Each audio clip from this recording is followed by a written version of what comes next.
Martha Elizabeth Rogers dilahirkan pada tanggal 12 Mei tahun 1914 di Dallas, Texas.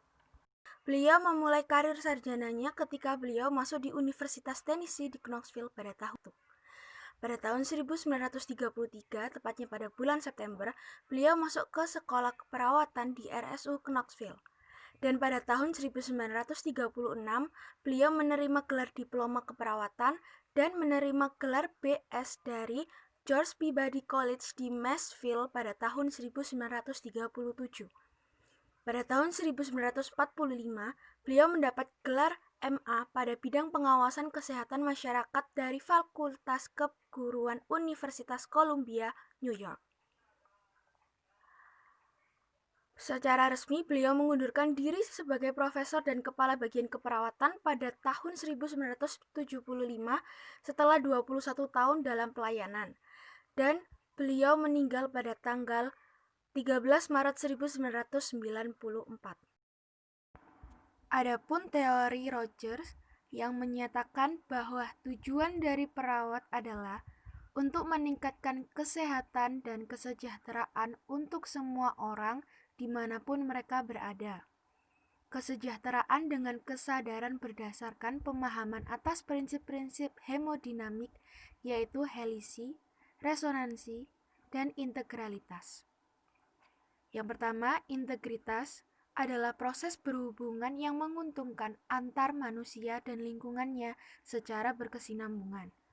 Yang kedua, resonansi. Prinsip-prinsip ini membicarakan tentang alam dan perubahan yang terjadi antara manusia dan lingkungan.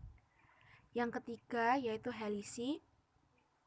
Prinsip yang menyatakan bahwa keadaan alam dan hubungan manusia dan lingkungan adalah kesinambungan, inovatif, ditunjukkan dengan peningkatan jenis pola-pola perilaku yang menimbulkan kesinambungan, menguntungkan, merupakan interaksi yang simultan antara manusia dan lingkungan, bukan menyatakan ritmitasi.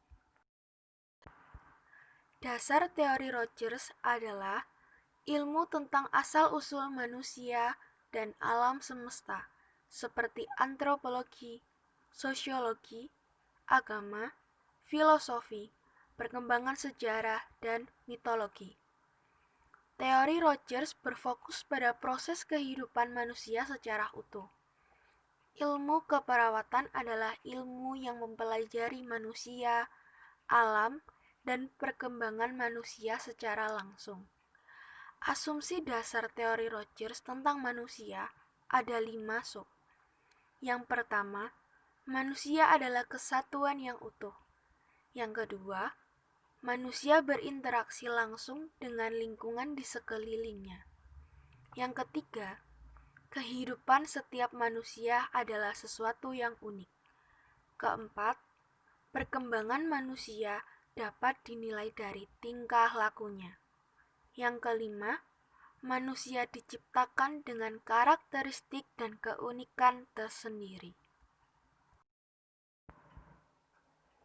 Perkembangan keperawatan Indonesia di masa yang akan datang dipengaruhi oleh meningkatnya tuntunan masyarakat terhadap pelayanan keperawatan yang profesional, telah memicu perawat untuk mengembangkan dirinya dalam berbagai bidang, terutama penataan sistem pendidikan keperawatan.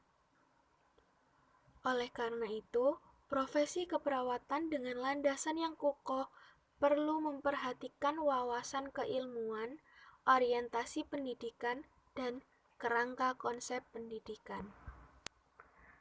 Selain itu, kami mengharapkan perawat Indonesia di masa kini dan akan datang mampu meningkatkan kualitas pelayanan terhadap masyarakat demi terwujudnya derajat kesehatan yang setinggi-tingginya. Untuk dapat menjadi perawat profesional, perawat diharuskan untuk terus mengembangkan wawasan dalam bidang kesehatan dan terus melatih diri, sehingga perkembangan perawat yang profesional akan terus meningkat dan di masa yang akan datang akan terlahir perawat-perawat profesional Indonesia.